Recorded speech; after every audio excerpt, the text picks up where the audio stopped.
How to activate your public bank credit card online. Hi everyone, welcome to our channel.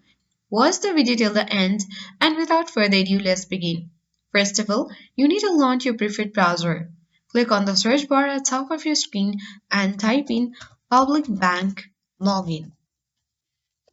Press enter on your keyboard.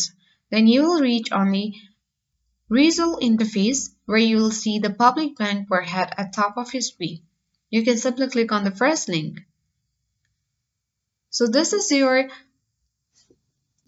official public bank interface where you can simply click on login button at top right corner of your screen.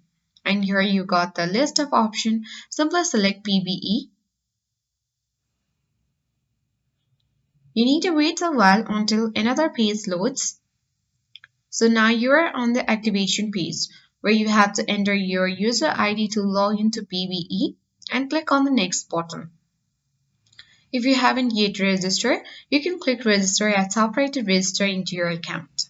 And then you need to enter your password. Once you enter your password and follow on the screen prompts, you will successfully activate your public bank credit card online. So that's it. I hope this guide was helpful. If it was, then do like, share, comment, and don't forget to subscribe.